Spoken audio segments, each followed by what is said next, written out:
পরম প্রেমময় প্রভুর কৃপায় সিদ্ধ শ্রী জগন্নাথ দাস বাবাজি মহারাজের অমীয় জীবনচরিতের দ্বিতীয় পর্ব নিয়ে আপনাদের সামনে উপস্থিত হয়েছি।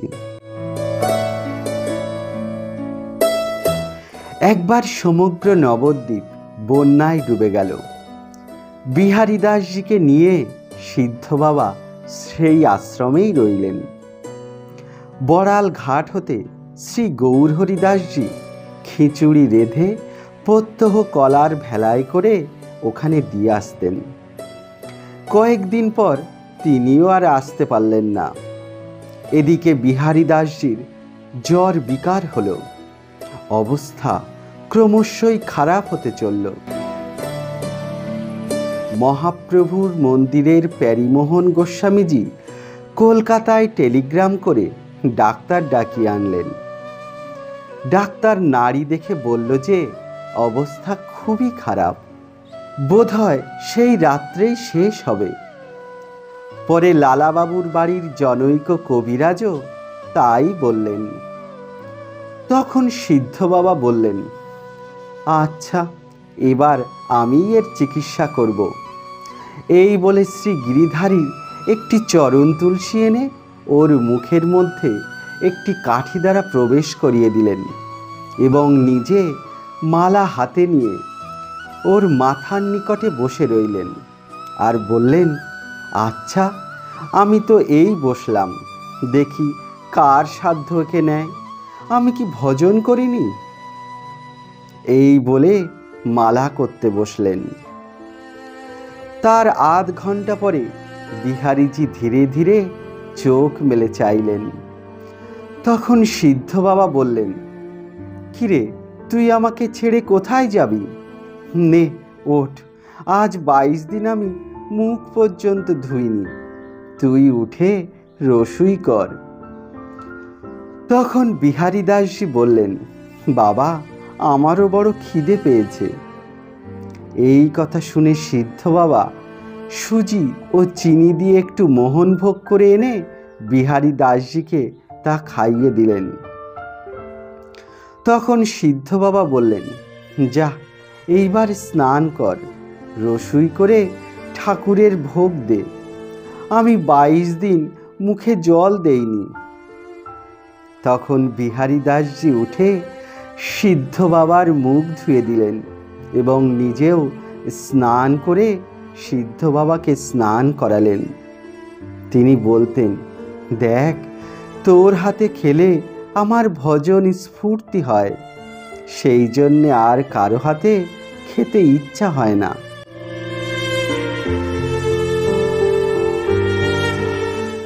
পরমায়ু বৃদ্ধি করবার উপায় সম্বন্ধে তিনি বলতেন, মহাদেব 2 বার গ্রস্ত অর্থাৎ হাটে ক্রয় করতে বাহির হন।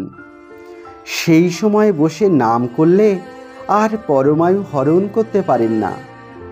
একবার সন্ধ্যা হতে রাত 10টা পর্যন্ত, আর একবার ভোর 3টে হতে সকাল পর্যন্ত নাম করবে।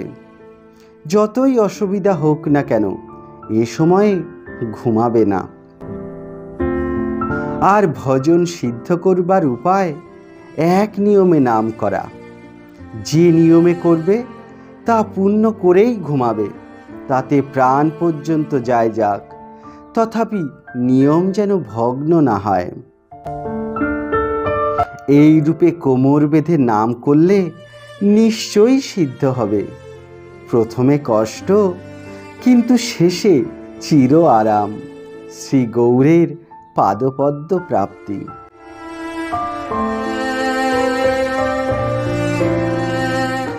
একবার নবদ্বীপে থাকতে বিহারী দাসজির মুখে শ্রী শ্রী চৈতন্য চরিতামৃত শোনার ইচ্ছায় তিনি তাকে জিজ্ঞাসা করলেন, বিহারী, তুই বাংলা লেখাপড়া জানিস? বিহারী বাবা নিষেধ করলেও তিনি বললেন, আচ্ছা, একখানা শ্রী চরিতামৃত কিনে আন দেখি। বাজার হতে গ্রন্থ কিনে আনা হলে তিনি বললেন, এবার পড় দেখি। বিহারীজি তো কিছুই জানেন না। সিদ্ধ বাবা বললেন, আচ্ছা, গ্রন্থের দিকে ভালো করে তাকিয়ে থাক। কিছুক্ষণ পরে বিহারীজি অক্ষর পরিচয় করলেন, তারপরে যুক্ত অক্ষর শিখলেন এবং শেষে সমগ্রভাবেই পড়তে পারলেন। এইভাবেই তিনি সিদ্ধ বাবার কৃপায় পরে খোল বাজনাও শিখেছিলেন।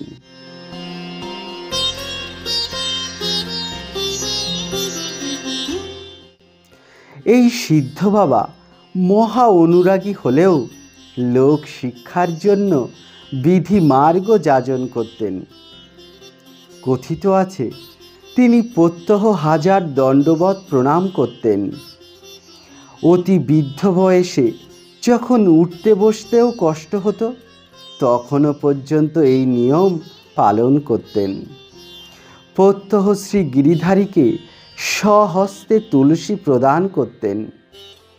যখন বার্ধক্য হেতু চোখের পাতা ঝুলে পড়েছে, তখনও জনৈক সেবক চোখের পাতা তুলে ধরলে তিনি স্বহস্তে তুলসী সমর্পণ করতেন।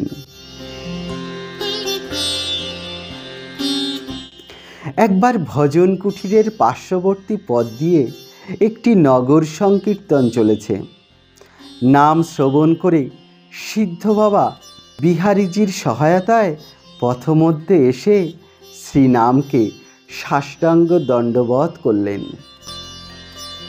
তারপরে সংকীর্তনের সঙ্গে সঙ্গে নিত্যাবেশে চলতে লাগলেন। ওই পথটিতে তখন খোয়া অর্থাৎ ভাঙা ইটের খণ্ড ফেলা হয়েছিল।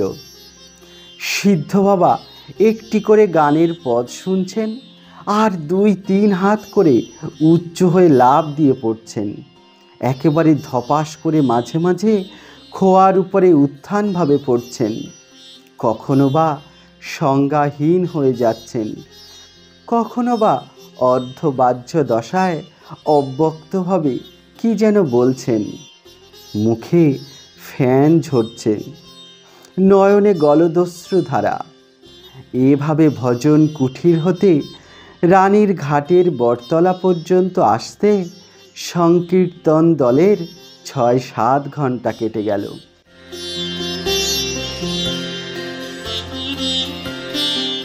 একবার বাবাজি মহাশয় পুরুলিয়াতে প্রসাদ পাচ্ছেন।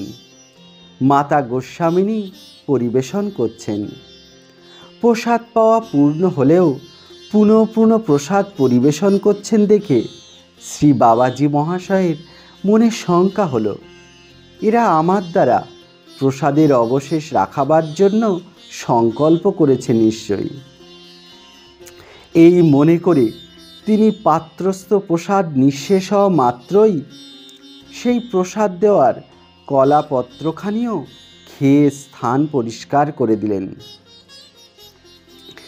তাতে মাতা গোস্বামিনী এবং অন্যান্য সকলেই এর অসীম শক্তি দেখে তাকে সিদ্ধ মহাপুরুষ বলে মনে করলেন এবং অতঃপর তিনি নিষেধ করলে তার কষ্ট হবে মনে করে আর অতিরিক্ত পরিবেশন কখনোই করতেন না।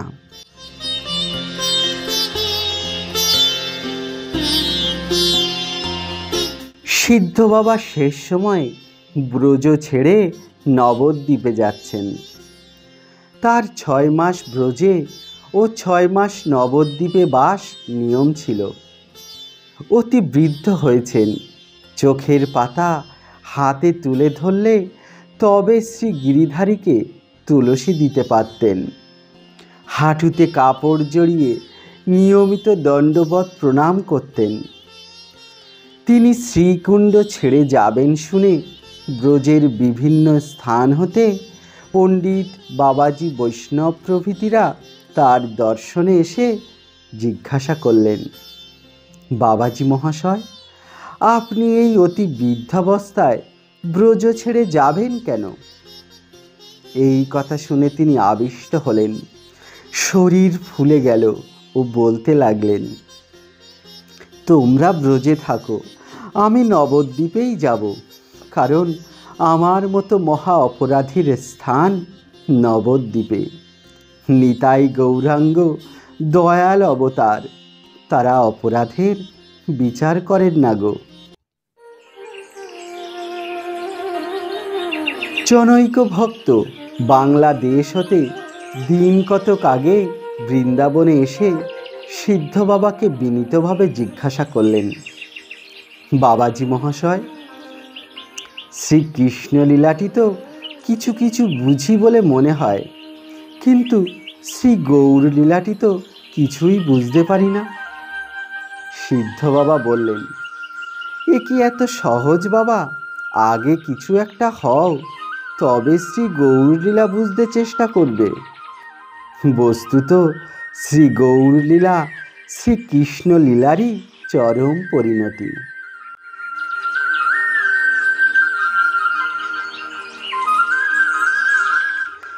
শ্রী বিহারী দাস বাবার মুখে শোনা যায়, একবার কালাবাবুর কুঞ্জ হতে সিদ্ধ বাবা তাকে আদেশ করলেন যে এখনই শ্রী নবদ্বীপ ধামে যাত্রা করতে হবে।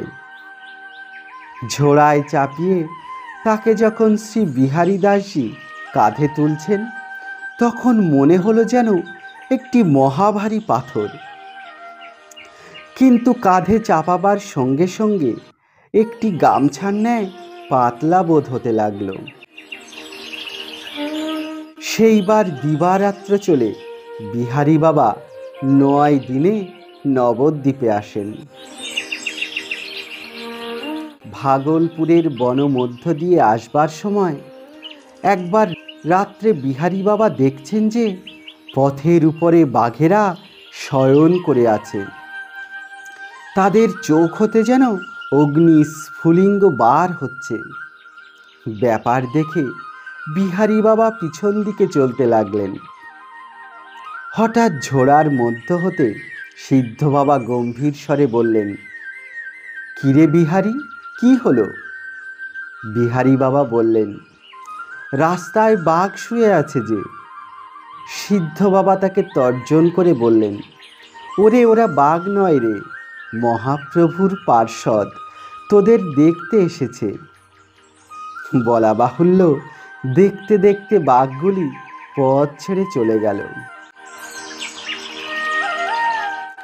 বিহারী বাবার হাতে একটি নারকেলের মালা এবং কাঁধে সিদ্ধ বাবা, তাছাড়া অন্য কিছুই সঙ্গে ছিল না। চলতে চলতে রাস্তায় কোথাও ছোলা ভাজা, কোথাও চুন অর্থাৎ আটা বা ময়দা, কোথাও একটু জল, ওই মালায় নিয়ে একটি ডেলা পাকিয়ে একটু সিদ্ধ বাবার মুখে দিতেন।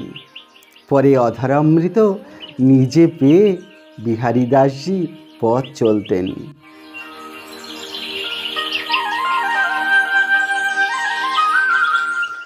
সিদ্ধ বাবা নবদ্বীপে এসে বিহারী দাসজিকে বললেন, যেন কোনো আখড়ায় নিমন্ত্রণ খেতে যাস না। তিনি জিজ্ঞাসা করলেন, কেন? উত্তরে সিদ্ধ বাবা বললেন, ওরে, দোষীর সঙ্গ আর তার সঙ্গ করতে নেই। স্ত্রী সঙ্গকে সিদ্ধ বাবা দোষীর সঙ্গ বলতেন। দেখ, যে রাজার রাজ্যে বাস করা যায় তার কিছু গুণ গাইতে হয়। দাপরে ছিল শ্রীকৃষ্ণের রাজ্য, আর এখন শ্রীমন মহাপ্রভুর রাজ্য। এখন তারই গুণ গাইতে হবে। দেখ, পুরুষের নিকট ভিক্ষা চাইতে গেলে ভিখারি কিছুই প্রায় পায় না, আর স্ত্রীলোকের নিকটে গেলে সে এক মুষ্টি চাল পায়। স্ত্রীলোক আমার বৃষভানু নন্দিনী, আর বৃষভানু নন্দিনী আমার শ্রীমন মহাপ্রভু। তার নিকটে গেলে এক মুষ্টি প্রেম পাওয়া যাবে। আমরা শ্রীকৃষ্ণের ধার ধারি না। বৃন্দাবনে থাকলে আমরা বৃষভানু নন্দিনীর জয় দেব। যারা ভজন চতুর হবেন তারাই শ্রী নবদ্বীপে বাস করবেন, কারণ ওইখানে অপরাধের বিচার আছে, ওখানে ক্ষমা নেই। আর আমার এ নদে এখানে কোনো অপরাধ নেই। দেখ না, 2 পয়সার হাড়ির জন্য মা যশোদা শ্রীকৃষ্ণকে বন্ধন করলেন, আর নবদ্বীপে নিমাই কিন্তু ঘরের যাবতীয় হাঁড়িকুড়ি ভেঙে চাল ডাল কত লোকসান করলেন।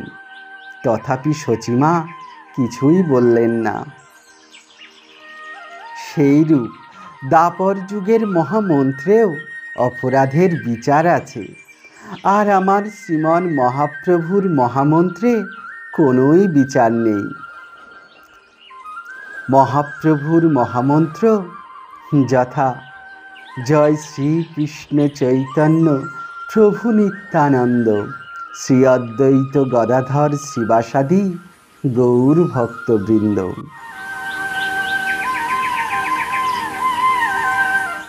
সিদ্ধ বাবা অপ্রকটের 4-5 দিন পূর্বে বললেন, বিহারী, তুই তো আমার অনেক সেবা করলি, আমি তোর কিছুই করতে পারলাম না। তা যাক, তোকে আজ 4-5 গাড়ি টাকা দেব। বিহারী দাসজি মনে মনে ভাবলেন, যার সম্বল একটিমাত্র ভাঙা করোয়া, তিনি কিনা 4 গাড়ি টাকা দেবেন। সিদ্ধ বাবাকে তিনি জিজ্ঞাসা করলেন, কেমন করে 4 গাড়ি টাকা দেবেন? সিদ্ধ বাবা বললেন, ওরে, মহাপ্রভু তো আমায় দর্শন দিতে আসবেন, তাকে একটু ইঙ্গিত করলেই তিনিই পাঠিয়ে দেবেন। এরপরে আবার বললেন, তা তুই টাকা চাস না আমায় চাস? বিহারীজি বললেন, আমি শুধু আপনাকেই চাই। এই কথা শুনে সিদ্ধ বাবা খুশি হয়ে বললেন, বেশ বেশ, আমায় নিলে আর পয়সা পাবি না, তবে তোর কোনো অভাবও থাকবে না। তুই কলিযুগের 100 বছর পরমায়ু পাবি। সদা সর্বদা নাম করবি, যেন নাম ভুলিস না। দেখবি কলি তোর কিছুই করতে পারবে না। এই কথা বলে তিনি 4-5 দিন পরেই অন্তর্ধান করলেন। ফাল্গুনী শুক্লা প্রতিপদে সিদ্ধ বাবা আমাদের ছেড়ে নিত্যলীলায় প্রবিষ্ট হয়েছিলেন।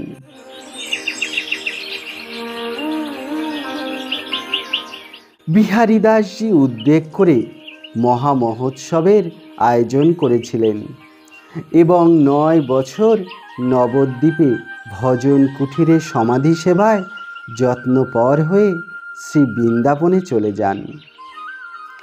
সিদ্ধ বাবা নবদ্বীপের ভজন কুঠিরে যে কেলি কদম্বতলে বসে ভজন করতেন, তার অন্তর্ধানের পরে সেই বৃক্ষটিও ক্রমশ শুষ্ক হতে থাকে এবং একটি একটি করে বলকল খসলে তার গাত্রে অস্পষ্টাক্ষরে হরে কৃষ্ণ নাম বাহির হয়েছিল।